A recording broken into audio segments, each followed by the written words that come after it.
Students, welcome to NLCC classes. जितनी भी entrance exam होते हैं एमयू के अंदर या जामिया के अंदर, उनसे रिलेटेड सारे एंट्रेंस एग्जाम की प्रिपरेशन यहाँ पे कराई जाती है। तो आज मैं शुरू करता हूँ बीकॉम से रिलेटेड। पहले आपको सिलेबस बताता हूँ मैं बीकॉम में, एमयू के बीकॉम में क्या क्या सिलेबस आएगा, फिर हम शुरू करते हैं यहाँ से। तो सबसे पहले सिलेबस की बात कर लेते हैं। तो बीकॉम के अंदर पहले क्लास 11th की माइक्रो इकोनॉमिक्स आती है। माइक्रो इकोनॉमिक्स आती है जिसके अंदर हम कंज्यूमर इक्विलिब्रियम एंड डिमांड्स के बारे में पढ़ते हैं। इसके अंदर utility analysis, law of diminishing marginal utility, indifference curve analysis, budget line, consumer equilibrium, demand, law and demand determinants, elasticity of demand, ये सारी चीजें इसके अंदर हम कंज्यूमर इक्विलिब्रियम के अंदर पढ़ेंगे। इसके बाद बात आएगी प्रोड्यूसर इक्विलिब्रियम की। इसमें producer function, short run and long term, law of variable propositions, return to scale, cost and revenue concepts, variables, total average and marginals. Last then हम आएंगे forms of market. Forms of market, कितनी तरह की market होती हैं।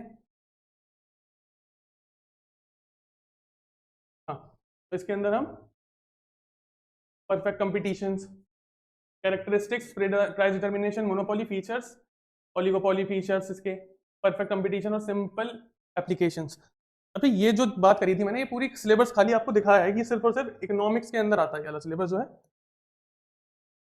ये BCom जो MU का टेस्ट होता है, ठीक। तो माइक्रो इकोनॉमिक्स में मैंने ये बता दिया आपको, ये सिलेबस आएगा 11th से। इसके अलावा जो सिलेबस है बीकॉम का, वो मैक्रो इकोनॉमिक्स जो क्लास 12th के लिए आता है। इसमें आपका क्लास 12th की मैक्रो इकोनॉमिक्स आएगी, जिसके अंदर national income related and aggregates, concept of GDP, GNP, NDP, NNP, ये सब। फिर मनी एंड बैंकिंग। इस मनी एंड बैंकिंग के अंदर functions of money, evolution, meaning, commercial banking, function, credits, ये सब। फिर आपका डिटर्मिनेशन ऑफ इनकम आ जाएगा और एम्प्लॉयमेंट आएगा। देन आपका government budget and the economy. अब ये जो चीजें दोनों हैं इसके अंदर, बीकॉम के अंदर, जो एमयू के अंदर या फिर किसी और एंट्रेंस के अंदर आती हैं, इसमें मैक्रो और माइक्रो इकोनॉमिक्स दोनों बहुत ज्यादा इंपॉर्टेंट रोल प्ले करती हैं। तो सबसे पहले हम ये समझ लेते हैं कि माइक्रो इकोनॉमिक्स होता क्या है और मैक्रो इकोनॉमिक्स होता क्या है। उसके बाद हम पर्टिकुलरली सिलेबस से डील करेंगे, हल्के हल्के आगे आगे चलते रहेंगे और समझते रहेंगे चीजों को। तो सबसे पहले डेफिनेशंस क्या क्या है माइक्रो और मैक्रो इकोनॉमिक्स की, ठीक है। तो बच्चों पहले आप ये बताओ, आपको समझ में आ रही है चीजें? मतलब सिलेबस अभी तो कोई समझने का शुरू हुआ नहीं है, सिर्फ और सिर्फ सिलेबस बताया मैंने, ये बताया है कि किस चीज के लिए हम यहाँ पर खड़े हुए हैं या फिर क्या करने वाले हैं। समझ में आ रही हैं चीजें? आपके भी आ रही हैं, ठीक है। तो हम पहले शुरू करते हैं डेफिनेशन से। तो माइक्रो इकोनॉमिक्स होता क्या है वो समझते हैं पहले। ये पूरा माइक्रो इकोनॉमिक्स का पार्ट एनसीईआरटी क्लास 11th में से ही होगा, और ये मैक्रो इकोनॉमिक्स वाला पार्ट क्लास 12th एनसीईआरटी में से ही होगा, ठीक है। तो सबसे पहले डेफिनेशंस पे आते हैं हम दोनों की। The study of individual economic agents, consumer, firms and there interaction in specific market. तो माइक्रो इकोनॉमिक्स के अंदर हम इंडिविजुअली ही डील करते हैं चीजों को, कि मैंने क्या चीज खरीदी, मेरी इनकम क्या है, फर्म्स हैं, छोटी कोई स्मॉल स्केल इंडस्ट्रीज हैं, इन सब के बारे में हम माइक्रो इकोनॉमिक्स में डील करते हैं। इकोनॉमिक्स का मतलब तो समझ में आता ही होगा, इकोनॉमिक्स का मतलब होता है किसी भी आर्थिक स्थिति से रिलेटेड। देन मैक्रो इकोनॉमिक्स की डेफिनेशन में हम पढ़ते हैं the study of economy as a whole focusing on aggregated indicators like, aggregated मतलब बड़ी चीजें बहुत ज्यादा, जिसमें gross domestic product, GDP, employment, रोजगार आपका, और इन्फ्लेशन जो महंगाई है, इन सब फैक्टर्स से डील करते हैं। तो उस चीज को हम मैक्रो इकोनॉमिक्स में पढ़ेंगे सारी चीजों को। अब इनका स्कोप क्या है, इनका स्कोप क्या है? पहले तो डेफिनेशन क्लियर हो गई सबको, आपको, ठीक है, कोई दिक्कत तो नहीं है। डेफिनेशन के अंदर कोई दिक्कत नहीं होनी चाहिए। ये छोटी चीजों से रिलेटेड है, स्मॉल, हमारे आसपास की चीजें हो रही है कि मैं एक चीज खरीदने चला गया, तुम्हें दूसरी चीज खरीदनी नहीं, तुम्हें चॉकलेट खरीदनी है, तुम्हारी फर्म से, या फिर तुम्हारा कोई बिजनेस चल रहा है, कोई हमारी किसी शॉप की दुकान है, किसी भी चीज, किसी क्लॉथ की दुकान। अब यहाँ पर लेकिन मैक्रो इकोनॉमिक्स के अंदर हम डील करेंगे study of economy as whole, focusing किसी कंट्री की जीडीपी कितनी, किसी कंट्री के अंदर प्रोडक्शन कितना हो रहा है, किसी कंट्री के अंदर इन्फ्लेशन कितना है, किसी कंट्री के अंदर एम्प्लॉयमेंट है, अनएम्प्लॉयमेंट की स्थिति क्या है, ये सब चीजें हम मैक्रो में डील करते हैं। तो इसके इनका स्कोप क्या है इन दोनों चीजों का? तो माइक्रो का डील है deal with individual market prices, decision making by firms and household. Household work मतलब जैसे आपके रोजमर्रा की चीजें आप जो खरीदते हैं कि आप आज खाने में क्या लेके आएंगे, आप सब्जी तरकारी में क्या लेके आएंगे, ठीक है, आपके घर में सामान क्या आएगा आज बनने के लिए, या फिर आज आपको कहीं जाना है तो आप किसी दुकान पे जाएंगे, वहां पर क्या चीज आप इंडिविजुअली खरीदेंगे, तो वो सब चीजें हैं इस मैक्रो या सॉरी माइक्रो वाले पार्ट में डील होते हैं। और मैक्रो इकोनॉमिक्स के अंदर आती हैं deal with national global economics issues, economic growth, unemployment और फिस्कल पॉलिसीज की गवर्नमेंट की कैसी पॉलिसीज हैं उसके बजट को लेकर, कि गवर्नमेंट किस तरह से मेंटेन कर रहा है उसके रिसोर्सेज को, कि किस तरह से गवर्नमेंट कहां कहां पर पैसा खर्च कर रहा है, ठीक है, कर रही है। और ग्लोबल इकोनॉमिक पर रिलेटेड इश्यूज जो होंगे, इकोनॉमिक ग्रोथ को लेकर जो इश्यूज होंगे, ये सब हम मैक्रो इकोनॉमिक में देखेंगे, ठीक है। अब कौन कौन से एरिया पर माइक्रो इकोनॉमिक्स फोकस करती है? तो डिमांड और सप्लाई, जो हम सिलेबस में है ना, वही चीजें हम इन्हीं में पढ़ेंगे। ये मैं तुम्हें बिल्कुल बेसिक्स बता रहा हूँ, समझ में आना चाहिए। आ रहा है? ज्यादा तेज तो नहीं चल रहे ना, ठीक है, हल्के हल्के चलते हैं। तो डिमांड एंड सप्लाई की बात होगी तो price determination, consumer behaviour, production cost and market structure, इन सब के बारे में हम माइक्रो इकोनॉमिक्स में डील करेंगे। मैक्रो के अंदर हम नेशनल इनकम, एग्रीगेटेड डिमांड, बड़ी डिमांड्स, ठीक है, बड़ी सप्लाई, एग्रीगेटेड सप्लाई, इसके अंदर दोनों चीजें डिमांड और सप्लाई स्मॉल स्केल पे होंगी, स्मॉल स्केल पर होंगी दोनों, डिमांड भी और सप्लाई भी। इसके अंदर एग्रीगेटेड फॉर्म होगा, बड़े पैमाने पर डिमांड भी सप्लाई भी, इकोनॉमिक ग्रोथ और एम्प्लॉयमेंट लेवल कैसा है, ठीक है। ये हो गया आपका माइक्रो इकोनॉमिक्स की तीन चीजें देखी हमने, कि डेफिनेशंस क्या है माइक्रो की भी मैक्रो की भी, स्कोप क्या है माइक्रो इकोनॉमिक्स का और मैक्रो इकोनॉमिक्स का, देन फोकस इज एरिया, कौन कौन से एरिया पे हम फोकस करेंगे, demand, supply, price determination, consumer behaviour, production cost, इन सब के बारे में हम इस दोनों में पढ़ने वाले हैं। अब कुछ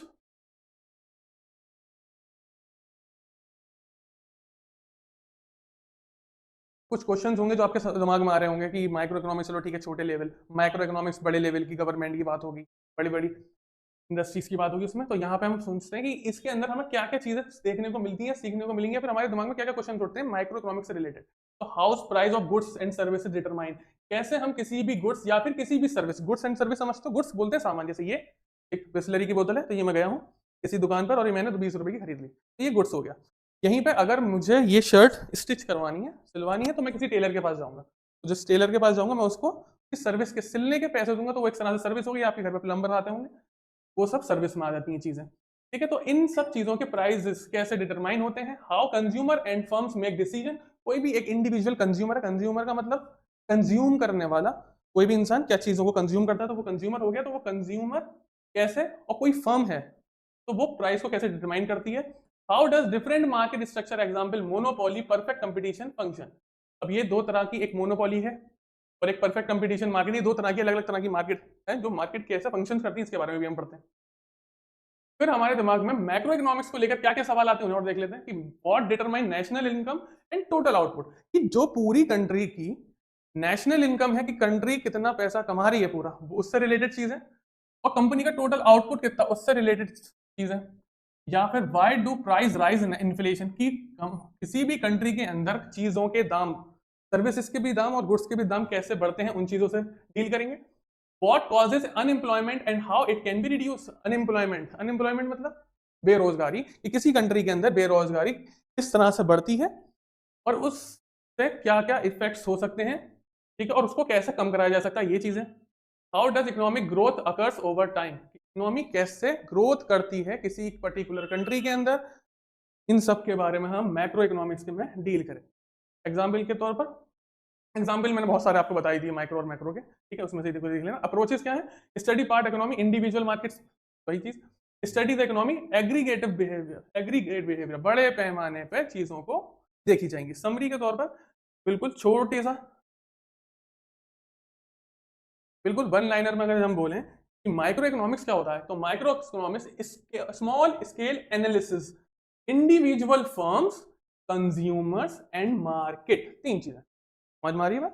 बिल्कुल सिंपल है, एक लाइन में इतनी सारी चीजें, इतनी बड़ा इंट्रोडक्शन सिर्फ और सिर्फ माइक्रो इकोनॉमिक्स का, मैक्रो इकोनॉमिक्स का, तो एक एक लाइन में हम समझ पड़ते हैं सिर्फ और सिर्फ कि माइक्रो इकोनॉमिक्स स्मॉल एक स्केल एनालिसिस है किसी भी इंडिविजुअल, कंज्यूमर और मार्केट, ठीक।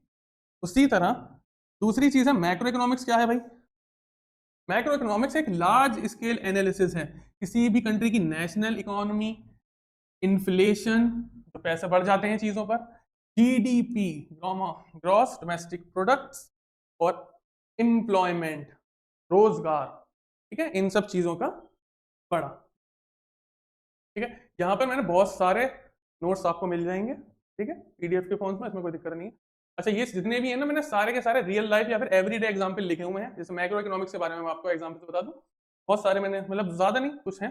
जैसे प्राइस और स्मार्टफोन, जैसे कि एप्पल कंपनी है, एप्पल कंपनी के बारे में सुना होगा आपने, उसमें आईफोन सेल करते हैं वो अपने मॉडल, उनके फोन के मॉडल का नाम होता है आईफोन, ठीक है। तो वो आईफोन के प्राइस बढ़ा देते हैं जब डिमांड बढ़ जाती है उनके प्रोडक्ट्स की, ठीक है। कंज्यूमर, अब ऑल्टरनेट कंपनीज होती है, सैमसंग है, वन प्लस है। अब कंज्यूमर जो है ना, क्या करता है कि इस एप्पल की हाई प्राइस की वजह से दूसरे प्रोडक्ट्स पर शिफ्ट हो जाता है, ठीक है। तो ये एग्जांपल हो गया। Effects of tax and product, government impose taxes on cigarettes, तो पीपल जो है वो कम सिगरेट पीने शुरू कर देते हैं। यार ऐसा होता नहीं है, जब पीना है वो पीता ही रहता है। फिर how firm decide production, a car manufacturer Tata motor analyse production cost effects and increase car production. अब कोई भी कार मैन्युफैक्चर है तो वो एनालाइज करेगा कि प्रोडक्शन कॉस्ट कितनी आ रही है, कि एक्सपेक्टेड सेल कितना है, कि कितनी कार मेरी बिक सकती है, या फिर मेरी कार की जो मैन्युफैक्चरिंग कॉस्ट है वो कितनी आएगी। तो ये सब चीजें इसके अंदर हम देखते हैं माइक्रो इकोनॉमिक्स में, ठीक है। बहुत सारे एग्जाम्पल आप देख सकते हैं अलग अलग तरह से। फिर मैक्रो इकोनॉमिक्स आते हैं बड़े पैमाने पे। तो मैक्रो इकोनॉमिक्स के एग्जाम्पल में rising inflation in a country, country के अंदर गुड्स की प्राइसेस बढ़ गई भाई, पेट्रोल ऊपर पहुंच गया, फूड्स ऊपर पहुंच गया, रेंट इंक्रीज हो गया, रिड्यूसिंग पीपल्स परचेजिंग पावर, ठीक है। तो अभी एक नया टर्म सुना होगा, ये कुछ नया सा दिखा कि पीपल परचेजिंग पावर, क्या कुछ नहीं है, कि लोगों की परचेजिंग पावर कम होने का मतलब सिंपल ये है कि लोग चीजें खरीद नहीं पा रहे हैं, ठीक है। खरीद क्यों नहीं पा रहे? एक तो लोगों की इनकम फिक्स होती है, ज्यादातर सैलरी वाले लोगों की इनकम फिक्स होती है, ठीक है, ज्यादातर सैलरी वाले लोगों की इनकम फिक्स होती है। अब इन्फ्लेशन तो बढ़ रहा है ना, प्राइस तो कमोडिटीज के घट रहे हैं और इनकम आपकी स्टेबल है, बिल्कुल बढ़ नहीं रही है इनकम आपकी। तो आप जो है महंगी चीजें या फिर चीजें खरीदने में जो दिक्कत होती है या फिर परेशानी आती है, उस वजह से ये होती है दिक्कत आपकी परचेजिंग पावर पर, कि आप चीजें खरीद पा रहे हैं या नहीं खरीद पा रहे, ठीक है। अनएम्प्लॉयमेंट भी इसी के अंदर आएगा, इसके अंदर मैक्रो इकोनॉमिक्स के अंदर आएगा आपका अनएम्प्लॉयमेंट। फिर government budget and policies, the government increase spending on infrastructure, roads, bridges, railways to boost employment. तो गवर्नमेंट पॉलिसीज बनाती है इन चीजों पर पैसा खर्च करके ताकि आपको रोजगार मिल सके। तो अभी तक जो मैंने पढ़ा, आप लोगों ने सुना, तो उसमें कोई दिक्कत परेशानी कोई चीज, ठीक है, इसमें ज्यादा कुछ था नहीं। सिर्फ और सिर्फ मैंने ब्रीफली पहले इलेबोरेट बताया था थोड़ा सा, फिर ब्रीफली एक एक लाइन में समअप कर दिया दोनों चीजों को, किस किस चीजों को, कि माइक्रो इकोनॉमिक्स क्या है और मैक्रो इकोनॉमिक्स क्या है, ठीक है। समझ में आ रही है बात? बस इतना ही, इससे ज्यादा कुछ नहीं है इसमें। अब हम पूरी माइक्रो इकोनॉमिक्स नहीं पढ़ सकते एक बार में, हम पूरी मैक्रो इकोनॉमिक्स नहीं पढ़ सकते, हमें पढ़ना है एंट्रेंस के हिसाब से, तो हम चीजों को उसी हिसाब से शुरू करेंगे, ठीक है। तो सबसे पहले हम, हाँ ठीक है, तो भाई एक लाइन में समाप्त कर दो, क्या था? Small scale decision, individual firm, specific market, micro economics. Macro economics, large scale trends, inflation, GDP, national employment, macro economics, खत्म। इससे ज्यादा कुछ नहीं, ऐसा तो कुछ नहीं समझ में नहीं आया, ठीक है, यही है इसमें, और कुछ है नहीं। अब मैंने आपको एक चीज शुरू में दिखाई थी सिलेबस में, कि हम शुरू करेंगे क्लास 11 से, क्लास 11, ठीक है, माइक्रो इकोनॉमिक्स, जिसके अंदर हम शुरुआत करेंगे कंज्यूमर इक्विलिब्रियम एंड डिमांड से। तो आज जो बेसिक की पूरी क्लास थी, पहली क्लास थी इसकी, तो मैंने आपको सिलेबस समझा दिया क्या क्या आएगा। अब मैंने माइक्रो समझा दिया, मैंने मैक्रो समझा दिया, होपफुली आपको समझ में आया होगा माइक्रो मैक्रो दोनों। तो हम इससे आगे चलते हैं, ठीक है। तो आज हम इस चीज को कवर करेंगे कि कंज्यूमर इक्विलिब्रियम क्या होता है। चलिए शुरू करते हैं। तो ये बेसिक आइडिया तो लग गया होगा आपको, इकोनॉमिक्स किसके बारे में, माइक्रो इकोनॉमिक्स किसके बारे में है, मैक्रो इकोनॉमिक्स के बारे में, ठीक है। ज्यादा फास्ट तो नहीं हो रहा, तेज तेज हल्के ही है ना, ओके, ऑनलाइन वालों को तो कोई दिक्कत नहीं है, ठीक है, कोई दिक्कत नहीं। चलिए शुरू करें, चलिए शुरू, ठीक है। तो आज हम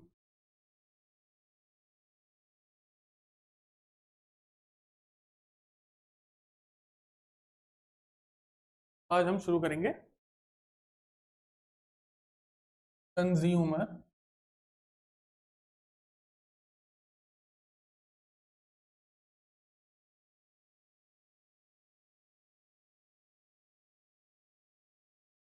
कंज्यूमर इक्विलिब्रियम।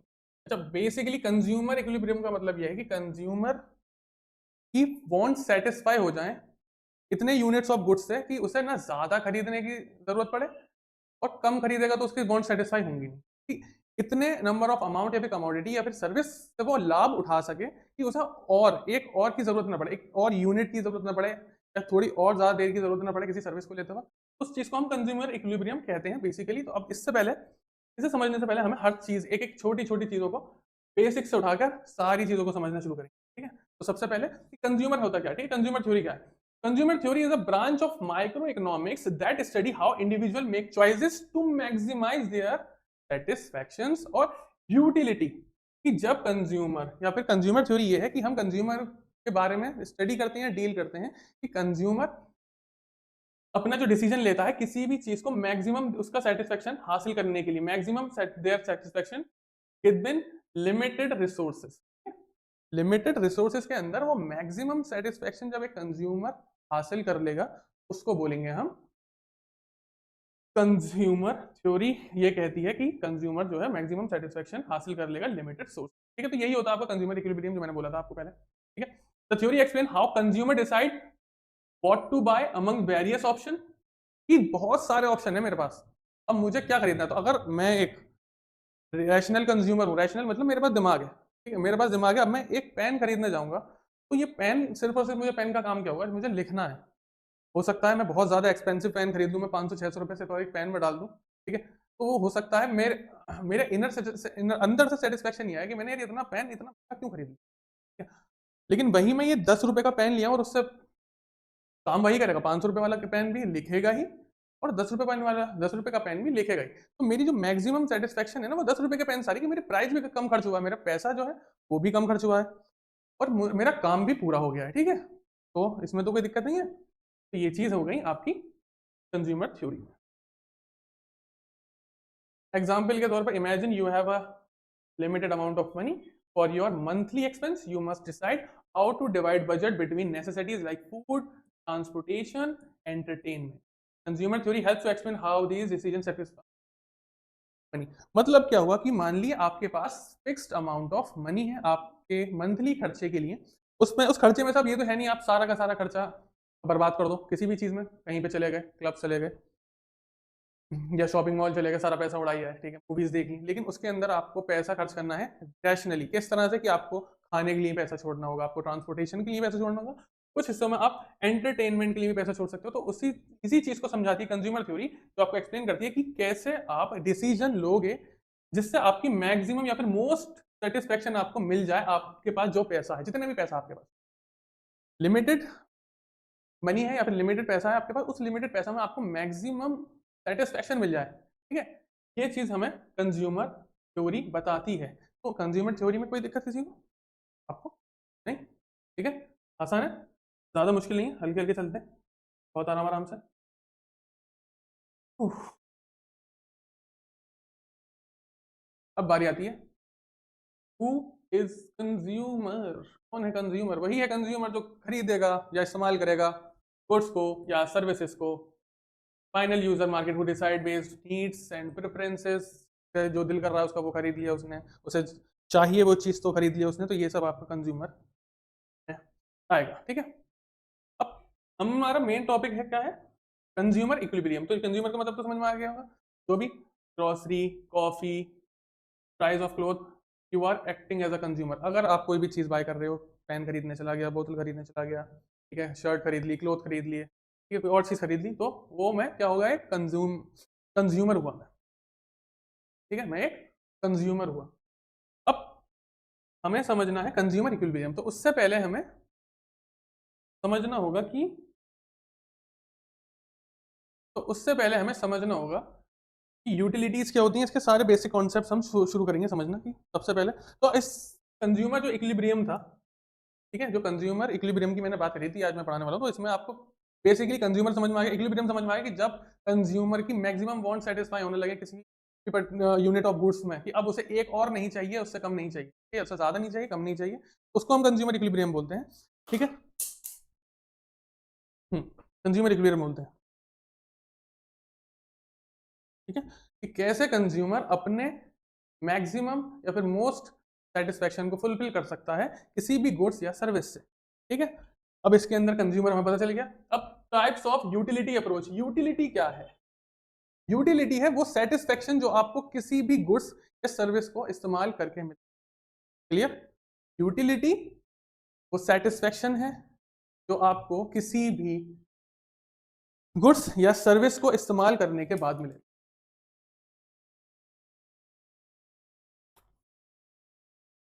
समझ में आ रहा है? ठीक है, ज्यादा तेज तो नहीं चल रहा ना मैं? ठीक, अब यूटिलिटी को नापने के लिए, अब बेटा यूटिलिटी तो बहुत बता दिया कि भाई सेटिस्फेक्शन मिल रहा है।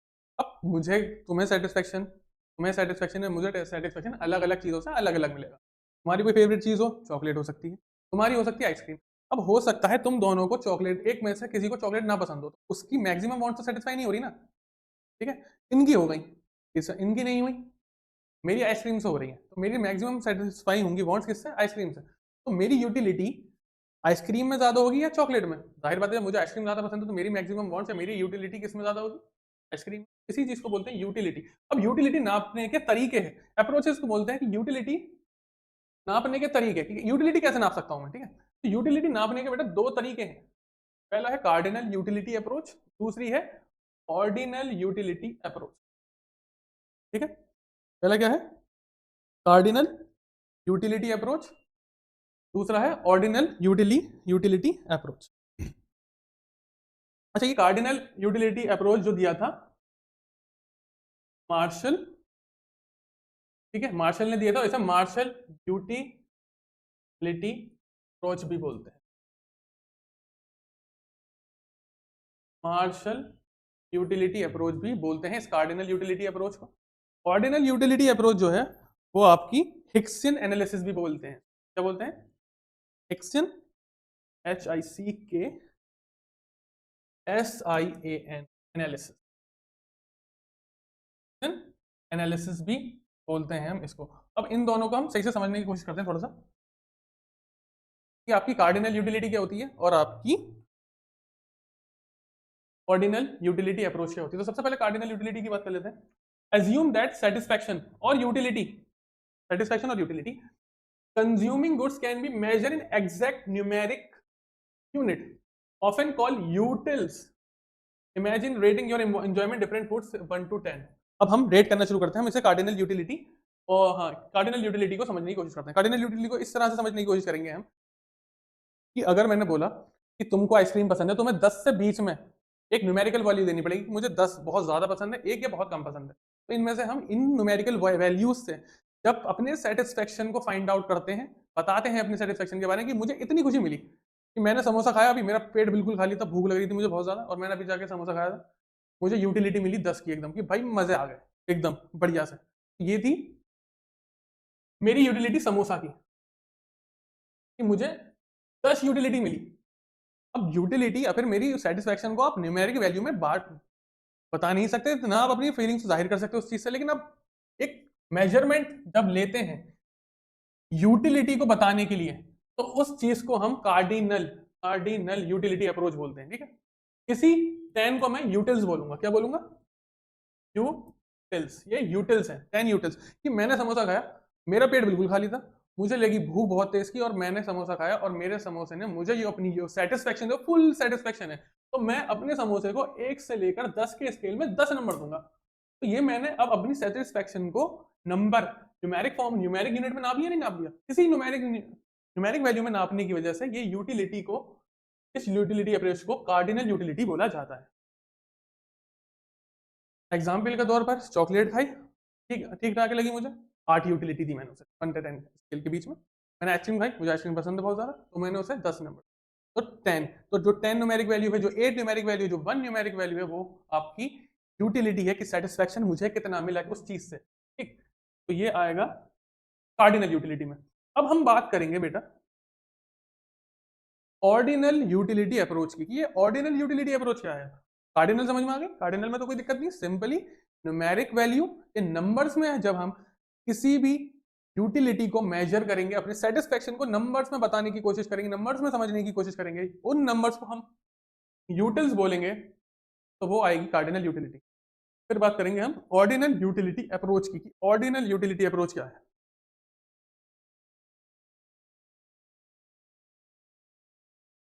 ठीक, ऑर्डिनल यूटिलिटी अप्रोच। अब इस ऑर्डिनल यूटिलिटी अप्रोच में assume while you cannot measure utility with numbers, you can rank your preference in order.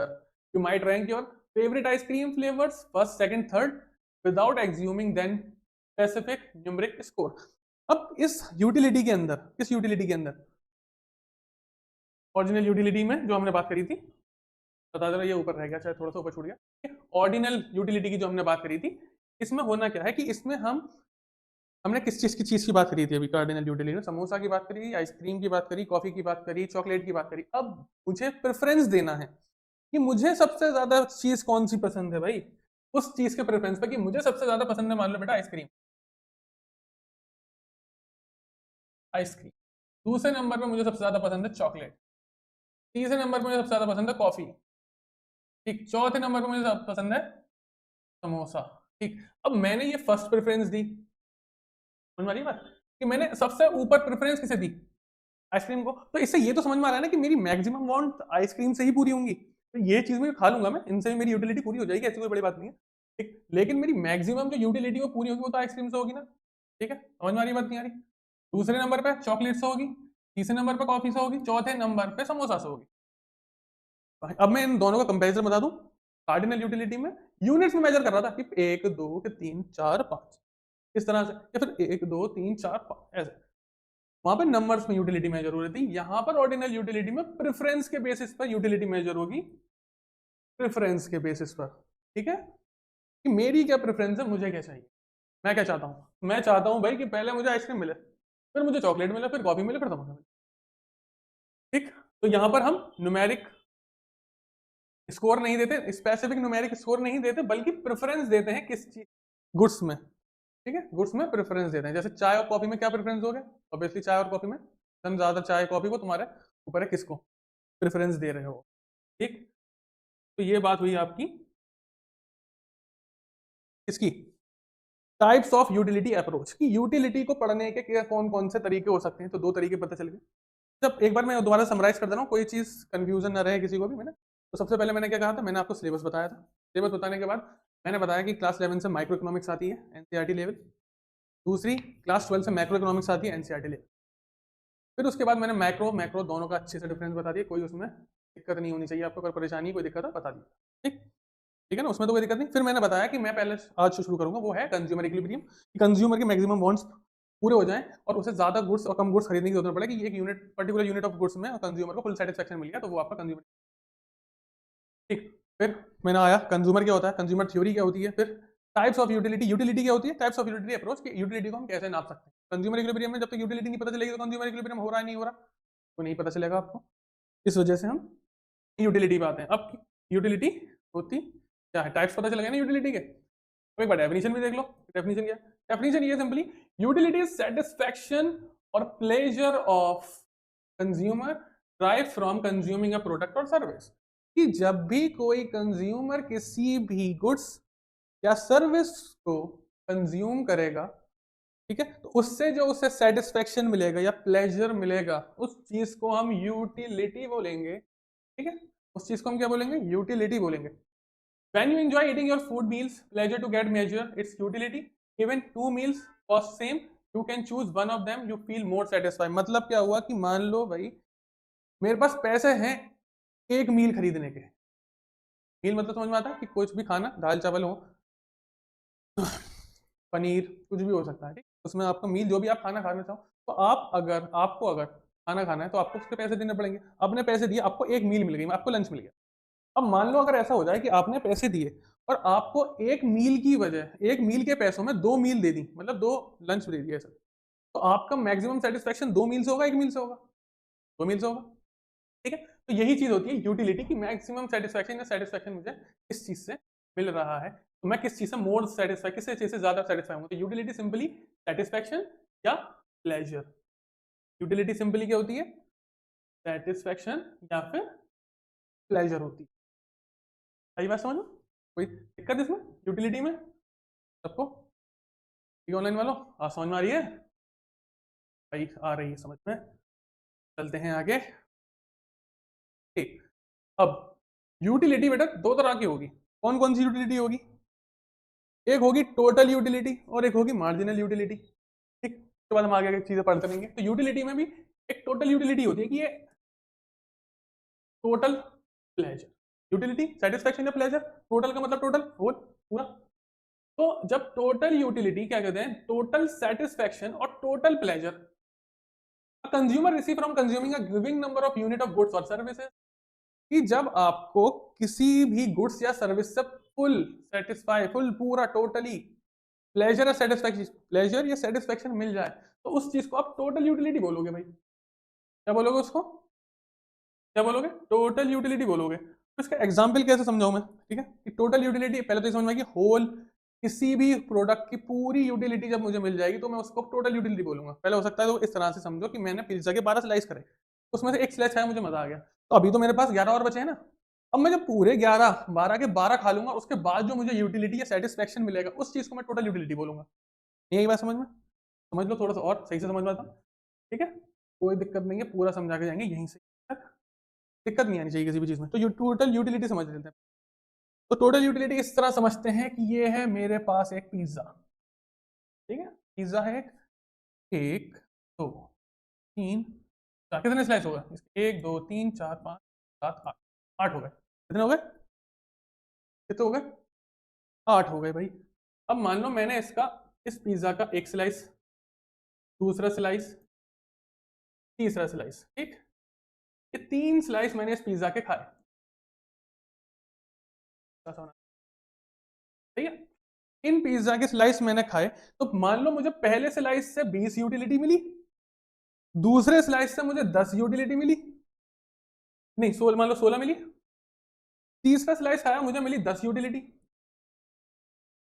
एक चौथा स्लाइस और ले लो। अब ये चौथा स्लाइस मैंने खाया, इससे मिली मुझे 4 यूटिलिटी। कितनी यूटिलिटी मिली? 4 मिली। अच्छा ये सब मैंने बता दिया ना, पिज्जा के स्लाइसेस है ना, ये सारे के सारे किसके स्लाइस हैं? पिज्जा के स्लाइस है, ये बात ध्यान रखना, ठीक है। तो पहला जब मैंने क्या बोला था, कार्डिनल यूटिलिटी की बात कर रहे हैं हम लोग अभी, ठीक है। दो यूटिलिटी अप्रोच बताई थी, तो दो यूटिलिटी अप्रोच में हम पहले कार्डिनल यूटिलिटी, फिर जिसमें हम प्रेफरेंस देते थे वाली यूटिलिटी आ गई। तो सबसे पहले हम पहले कार्डिनल यूटिलिटी की बात कर रहे हैं, तो कार्डिनल यूटिलिटी में ही यूटिलिटी और टोटल यूटिलिटी आती है। यूटिल्स में हम वैल्यू को मेजर करते हैं। तो मुझे सेटिस्फेक्शन मिला 20 का, एक पीस खा गया, दूसरा पीस खाया 16 का सेटिस्फेक्शन मिला, तीसरा पीस खाया 10 का सेटिस्फेक्शन मिला, चौथा पीस खाया मुझे मिला 4 का सेटिस्फेक्शन। बात समझ में आ रही है? अब मैंने इन सब स्लाइसेस को जो खाया, मैंने खाए 4 स्लाइसेस, इन स्लाइसेस को खाने के बाद मुझे जो यूटिलिटी मिली वो मिली 50 की। कितने की मिली? कितने की मिली? ये 50 की। अच्छा ये जो यूटिल्स 50 जो आए, ये न्यूमेरिकली ये जो नंबर आए हैं, ये मेरी टोटल यूटिलिटी है। आई बात समझ में? नहीं आई? आई नहीं आई? बताओ। कि मेरे पास एक पिज्जा था, मान लो उसके मैंने 4 ही स्लाइस करे, मैंने ज्यादा रखे नहीं, ठीक है। मैंने क्या करा, उस पिज्जा के सिर्फ और सिर्फ 4 स्लाइस करे, ठीक है। एक स्लाइस ये रहा, दूसरा स्लाइस ये रहा, तीसरा ये रहा, चौथा ये रहा, ये 4 स्लाइस करे मैंने एक पिज्जा। अब ये भी तुम्हारे दिमाग में आ रहा होगा कि भाई ये बताओ, जब पहले वाले में 20 मिली थी तो दूसरे वाले में 16 क्यों मिल रही है? और जब दूसरे वाले में 16 मिली थी तो तीसरे वाले में 10 क्यों मिल रही है? और जब तीसरे वाले में 10 मिल रही है तो यहाँ पे 4 क्यों मिल रही है भाई? ये भी तो बताओ। तुमने बता दिया, चलो ठीक है, यूटिलिटी यूटिलिटी मान ली सर, आपने बता दिया हमें कि टोटल यूटिलिटी है, सर ये भी तो बताओ कि ये कम क्यों हो रही है? बेटा कम इसलिए हो रही है ये कि आपका सेटिस्फेक्शन पहले यूनिट को खाने में और आखिरी यूनिट को खाने में अलग होगा। कैसे? कि आप सब बैठे हो यहाँ पे, मैं पढ़ा रहा हूँ, भूख लग रही होगी, प्यास लग रही होगी किसी को, तो जो अब यहाँ से आ जाए कोई समोसा लेकर, अब आप सबको एक एक समोसा दे दोगे, आपको आएगा मजा, तो फुल सेटिस्फेक्शन मिलेगा, भाई फ्री में बैठे हुए पढ़ रहे हैं, समोसा और मिल गया। अब वही समोसा मैं आपको बार बार देता रहूं, तो हो सकता है यहाँ पे कोई बहुत खाने वाला हो तो 5 खा लेगा, ज्यादा खाने वाला हो तो शायद 10 खा ले, इतना मुझे लग नहीं रहा कोई खा पाएगा, ठीक है। ऑनलाइन वालों में भी नहीं लग रहा 10 खा पाएगा, ठीक है, ध्यान रखना। तो ये मान लो 5 खा लिए, अब 5 के बाद आप छठा नहीं खाओगे कि भाई मेरा पेट भर गया मैं क्यों खाऊंगा अब। तो इसका मतलब ये हो गया ना कि पहला जो आपने समोसा खाया था उससे जो सेटिस्फेक्शन मिला आपको, जो पहला आपने समोसा खाया था और जो समोसा आप लास्ट में खा रहे हो, इसके बीच का सेटिस्फेक्शन में फर्क है नहीं है? फर्क है कि भाई मैं छठे के बाद सातवां नहीं खा पा रहा, क्यों नहीं खा पा रहा भाई? कि मेरा सेटिस्फेक्शन खत्म हो गया ना, मेरा पेट भर गया भाई, मैं नहीं खा रहा अब, मेरा पेट भर गया, मैं नहीं खा रहा, ठीक। लेकिन पहले बारी में पेट खाली था, बिल्कुल खा लिया। इस वजह से ये जो यूटिलिटी है ना, कि कंजम्पशन ऑफ यूनिट्स पर, प्रोडक्ट के कंजम्पशन ऑफ यूनिट पर कम होती रहती है, ठीक। उसी के बाद एक लॉ है, लॉ ऑफ मार्जिनल यूटिलिटी, वो डिमिनिशिंग मार्जिनल यूटिलिटी, वो हम पढ़ेंगे बाद में। तो पहले तो इतना क्लियर करो कि टोटल यूटिलिटी तुम लोगों के समझ में आया या नहीं आया, आया ना? चलिए बताओ, आ गया पक्का? टोटल यूटिलिटी समझ में आना चाहिए, ठीक है, वो सब चीजें। Total utility, total utility, N number, N number क्या, कितने यूनिट्स खाए आपने, कितने यूनिट्स किसके खाए, तो किसने यूनिट किसी कमोडिटी, किसी गुड्स, किसी प्रोडक्ट के खाए होंगे ना। अब शेयर तो खाने बैठोगे नहीं, शेयर तो नहीं खाओगे, पेन तो नहीं खाऊंगा मैं, ठीक है। तो किसी भी प्रोडक्ट की बात हो रही है यहाँ पे जो आप कंज्यूम कर सकते हो। तो यूटिलिटी 1, पहले प्रोडक्ट में कितनी यूटिलिटी मिलेगी, पहला जो उसका हिस्सा, एक स्लाइस पिज्जा का जो मैंने खाया उससे मुझे कितनी यूटिलिटी मिली, प्लस दूसरे स्लाइस से कितनी मिली, प्लस तीसरे स्लाइस से कितनी मिली, ऐसी सो ऑन एन नंबर। तो इन सबको जो आप कैलकुलेट करोगे तो आपको टोटल यूटिलिटी मिलेगी। आ रही है बात समझ में, दिक्कत, ठीक है। टी यू एन, एन समझ में आ रहा है, नंबर ऑफ कि आपने कितने स्लाइसेस खाए किसी भी प्रोडक्ट के, तो वो आपकी टोटल यूटिलिटी। यहाँ पर एक एग्जांपल मैंने वैसे बता दिया, सारे एग्जांपल जितने हो सकते थे, बाकी एक बात और देखो, if you eat several slices of fries of pizza, your total utility is the sum of the satisfaction from each slice. Sorry, चलो कोई, ठीक है। Everyday example, if you eat several slices of pizza, your total utility is sum of satisfaction from each slice. कि pizza के 4 हिस्से थे, मैंने चारों खाए, जो मुझे उन चारों हिस्सों से टोटल यूटिलिटी मिली है, ठीक है। पहले वो याद है ना, पहले से 20 मिली, दूसरे से 16 मिली, तीसरे से 10 मिली, चौथे से 4 मिली, तो 4 स्लाइस हो गए। इन चारों से अलग अलग यूटिलिटी मिली थी, अलग अलग ही क्यों मिल रही है वो भी मैंने आपको बता दिया। इन सबको जोड़ के मुझे मिली 50 यूटिलिटी। अब ये 50 यूटिलिटी मेरी टोटल यूटिलिटी है। बात समझ में आ गई होगी, हाँ या ना, पक्का? आगे चले, चलो भैया। तो यूटिलिटी में दो तीन मैंने बता दिया था पहले ही, 2 तरह की यूटिलिटी होंगी। अच्छा ये तो समझ में आ रहा है ना, ये हम किस वाली अप्रोच के बारे में पढ़ रहे हैं, हम कार्डिनल यूटिलिटी के बारे में पढ़ रहे हैं, क्योंकि हम यहाँ पे न्यूमेरिक वैल्यू की बात करेंगे सब में, ये बात ध्यान रखना, न्यूमेरिक वैल्यू की बात होगी यहाँ पे, न्यूमेरिक वैल्यू की जब बात होगी सब में। अब पढ़ेंगे मार्जिनल यूटिलिटी, क्या आ गई भाई, ये यूटिलिटी पता है, सेटिस्फेक्शन, टोटल यूटिलिटी पता है, टोटल सेटिस्फेक्शन। अब मार्जिनल यूटिलिटी क्या आ गई है, तो इसमें होगा डिफरेंस, इसमें क्या होगा, हाँ तो इसमें होगा बेटा डिफरेंस होगा, इसके अंदर किस चीज का डिफरेंस होगा, marginal utility is the additional satisfaction gained from consuming one more unit of goods or service। कि मैं एक और यूनिट, एक एडिशनल यूनिट खाने पर या फिर कंज्यूम करने पर या इस्तेमाल करने पर जो मुझे यूटिलिटी मिलेगी वो होगी marginal utility. Marginal utility is the additional satisfaction gained from consuming one more unit of a goods or service। नहीं आई बस समझ में, कि मान लो पिज्जा के स्लाइस ले लेते हैं, कि 2 पिज्जा के स्लाइस है बेटा, एक पिज्जा का स्लाइस ये है, एक पिज्जा का स्लाइस ये है। पहला स्लाइस खाऊंगा ज्यादा यूटिलिटी मिलेगी, मान लो 36 मिली। दूसरा पिज्जा का स्लाइस खाऊंगा, मान लो मुझे यूटिलिटी मिली इसमें कितनी मिली होगी, 20 मान लो, चलो 20 मान लो, 20 यूटिलिटी मिली। अब इस इसमें, ठीक है, ये 20 थी, ठीक है। अब इसमें एडिशनल मुझे जो यूटिलिटी मिलेगी, कितनी मिलेगी एडिशनल यूटिलिटी मुझे इसमें, इसमें मुझे एडिशनल यूटिलिटी मिली बेटा 16 की। नहीं आई बात समझ में, ठीक है। चलो इस तरह से समझो कि आपके पास, आपके घर में आए 2 समोसे, 2 समोसा आए 2 भाई बहन के लिए, अब 2 भाई बहन है, 2 समोसा आए आपके लिए, आपके घर में। एक समोसा आपने अपना खा लिया, अब जो बहन थी आपकी, अपनी बहन ने मना कर दिया भाई मुझे नहीं खाना, मेरे पेट में दर्द हो रहा है, तो आपको वो दूसरा वाला समोसा भी मिल गया, तो आपकी जो खुशी है ना थोड़ी सी और बढ़ गई, यार एक तो मिल गया, एक तो मेरा ही था ना, एक तो मिल गया मुझे, अब एक और जो मिल गया एडिशनल, जो सेटिस्फेक्शन का गेन हुआ है, उसको मार्जिनल यूटिलिटी बोलेंगे, ठीक है। इसमें कंफ्यूज नहीं होना बिल्कुल भी, तो मान लो ये तुम्हारी पहली सिचुएशन मान ली मैंने कि ये तुम्हारी पहली सिचुएशन थी कि तुम्हें पिज्जा के स्लाइस से यूटिलिटी मिली 20 की। अब दूसरा यूनिट मिलते ही तुम्हारी यूटिलिटी पहुंच गई 36 की, 36 की यूटिलिटी। तो ये जो एडिशनल 16 का, जो 16-20 से जो 16 का गेन हुआ है ना, एडिशनल गेन जो हुआ है, इसको मैं बोलूंगा marginal utility. When you have your first slice of pizza, the satisfaction is high. The second slice is might a bit less pleasure, and by fourth slice, the extra satisfaction be very low or even negative if you feel too full. जरूरी नहीं है ये बढ़े भी, हो सकता है कम हो। ठीक है, पहले सेटिस्फेक्शन और दूसरे स्लाइस की सेटिस्फेक्शन में ज्यादा डिफरेंस नहीं है, 16 का डिफरेंस है। तीसरे स्लाइस में डिफरेंस आ गया, मान लो 10 और ज्यादा, 30 का डिफरेंस आ गया। तो पहला जो स्लाइस होगा, मैंने आपको टोटल यूटिलिटी में बता दी कि जो पहला स्लाइस होगा उसका जो वो आपका मैक्सिमम सेटिस्फेक्शन देता है आपको, और जो लास्ट उसके पास स्लाइस चलते रहेंगे उनसे आपकी यूटिलिटी वो सेटिस्फेक्शन है वो कम होता रहेगा। और जैसे ही आपका पेट भर गया किसी भी चीज से, वहां पर आप रेस्ट मांगे, वहां पे आपका सेटिस्फेक्शन हो जाएगा खत्म। ठीक, बात समझ में आ रही है? पक्का? कोई दिक्कत तो नहीं है ना किसी को भी किसी भी चीज में? चलो, यहां तक सही है। फिर हम ग्राफ और समझते हैं थोड़ा सा। ठीक है, एक ग्राफ बना के मैं आपको, तो पहले तो मैं समझा देता हूँ कि टोटल यूटिलिटी और मार्जिनल यूटिलिटी के बीच में रिलेशन। तो की रिलेशन ये है इन दोनों के बीच का बेटा कि is the cumulative sum of marginal utility. इसे छोड़ो, इसे छोड़ो, हम समझते हैं इस चीज को ग्राफिकल रिप्रेजेंटेशन से। ठीक, इस चीज से समझेंगे हम इसको ग्राफिकल। अच्छा एक मिनट रुको, मैं यूटिलिटी, मार्जिनल यूटिलिटी में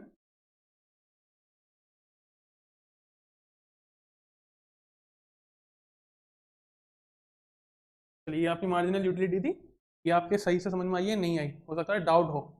ठीक है, क्योंकि टोटल यूटिलिटी, अब मार्जिनल यूटिलिटी में क्या होता है, एडिशनल गेन उसको बोलते हैं कि यूटिलिटी में इसको एग्जांपल से अगर समझना चाहो किस तरह से समझा होगा, मैंने बता दिया था 2 स्लाइस से आपको, 2 स्लाइस के एग्जांपल से समझा दिया था। ठीक है, अब इसका अगर फॉर्मूला देखो तो फॉर्मूला क्या कि इसकी न्यूमेरिकल, अब हम हर चीज को न्यूमेरिक फॉर्म में देख रहे हैं तो इसको भी न्यूमेरिकल रिप्रेजेंटेशन में हम इसको देखेंगे। मार्जिनल यूटिलिटी जो होती है वो change in total utility, total total utility,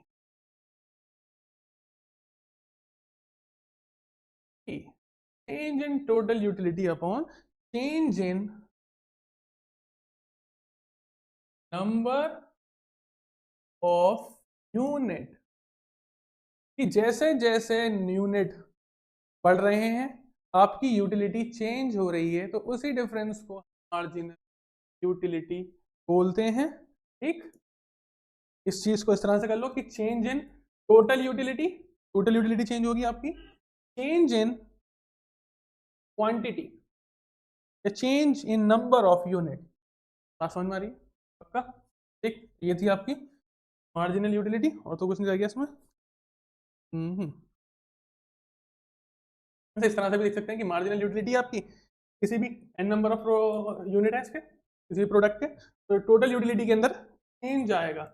ठीक, जो भी टोटल यूटिलिटी के अंदर चेंज आएगा n, ये n नंबर ऑफ यूनिट्स दिखाएगा कि कितने यूनिट आपने कंज्यूम करे हैं। ये भी आपका मार्जिनल यूटिलिटी हो गई। ठीक है, ऐसा तो कुछ नहीं समझ में ना आया हो। अब मैंने क्या बोला था, कार्डिनल यूटिलिटी पढ़ रहे हैं। कार्डिनल यूटिलिटी के अंदर क्या करेंगे सबसे पहले कि हर चीज को न्यूमेरिक फॉर्म में देखेंगे।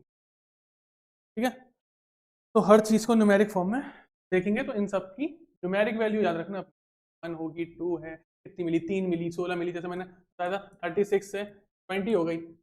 जो मार्जिनल यूटिलिटी मिली मुझे, चेंज जो आया मेरी यूटिलिटी में वो 36 से 20 का आया। जो एक्स्ट्रा एडिशनल मिला मुझे वो 16 का मिला। ये एडिशनल गेन जो हुआ, ये एडिशनल गेन जो हुआ मुझे, ये मेरी मार्जिनल यूटिलिटी हो गई। बात समझ में आ रही है नहीं? ठीक, क्लियर करते चलना हर चीज।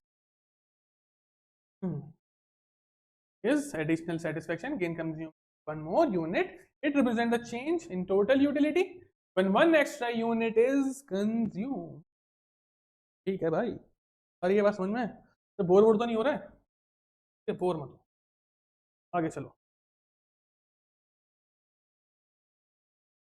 तो फिर आज इतनी ही रहने देते हैं, ठीक, टाइम हो ही गया। फिर हम कल से हम शुरू करेंगे भाई, याद रखना, कल से हम पढ़ेंगे relation between total and marginal utility की, टोटल यूटिलिटी क्या होती है और मार्जिनल यूटिलिटी के बीच का डिफरेंस है, उसके बारे में हम, ठीक।